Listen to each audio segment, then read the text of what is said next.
కృతయుగంలో వరాహస్వామి, కలియుగంలో వెంకటేశ్వర స్వామి తిరుమలనే తమ నివాసంగా ఎంచుకోవడానికి కారణం ఏమిటో మీకు తెలుసా?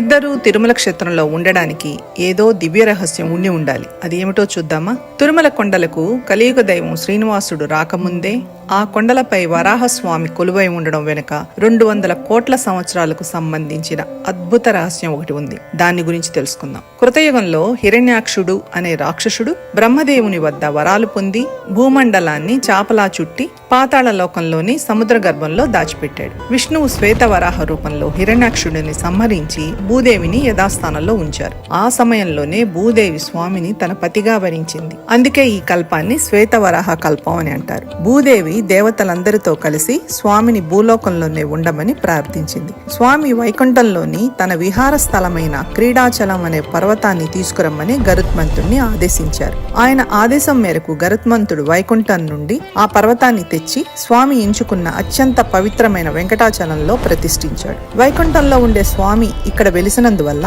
అమ్మవార్లు ఇద్దరూ శ్రీతీర్థం, భూతీర్థంగా ఇక్కడనే వెలిశారు. మిగతా దేవతామూర్తులందరూ స్వామి పుష్కరిణిగా వెలిశారు. అంటే తిరుమలే వైకుంఠం, వైకుంఠమే తిరుమలగా మారిపోయాయి. ఈ క్షేత్రంలో నిషాదుడు అనే గొప్ప భక్తుడు ఉండేవాడు. ఒకరోజు నిషాదుడు అడవికి వెళ్తూ స్వామికి నైవేద్యం పెట్టే బాధ్యతను తన చిన్న కుమారుడికి అప్పగించాడు. పాపం ఆ చిన్నారి ఆకలికి తట్టుకోలేక, స్వామి నువ్వు తింటేనే నేను తింటాను అని ఏడుస్తూ వేడుకున్నాడు. ఆ చిన్నారి అమాయకపు భక్తికి మెచ్చి వరాహస్వామి స్వయంగా వచ్చి ప్రసాదాన్ని స్వీకరించారు. తిరిగి వచ్చిన నిషాదుడు తన కొడుకు నైవేద్యం పెట్టకుండానే తినేశాడని భావించి కోపంతో అతనిని శిక్షించబోయాడు. అప్పుడు వరాహస్వామి ప్రత్యక్షమై, నీ కుమారుడిచ్చిన ప్రసాదాన్ని నేనే స్వీకరించాను అని చెప్పారు. వరాహస్వామి నిషాదుడి భక్తికి మెచ్చి ఆ పుట్టలో బ్రహ్మదేవునిచే ప్రతిష్ఠించబడిన ఒక విగ్రహం ఉందని దానిని బయటికి తీసి ఆలయాన్ని నిర్మించమని ఆదేశించారు. స్వామి వారి ఆదేశం ప్రకారం నిషాదుడు ఆ విగ్రహాన్ని బయటికి తీసి అక్కడ ఒక ఆలయాన్ని నిర్మించాడు. అది ఇప్పటి తిరుమలలో ఉన్న శ్రీ భూ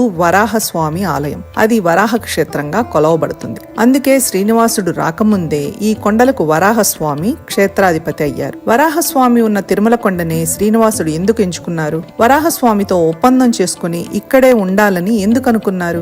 ఇంకా ఎన్నెన్నో దివ్య రహస్యాలను తర్వాత ఎపిసోడ్ లో చూద్దాం. ఈ వీడియో మీకు నచ్చినట్లయితే ఓం భూ వరాహస్వామినే నమః అని కామెంట్ చేయండి. మరిన్ని ఆధ్యాత్మిక విషయాల కోసం ఏన్షియంట్ ఇండియాను సబ్స్క్రైబ్ చేసుకోండి.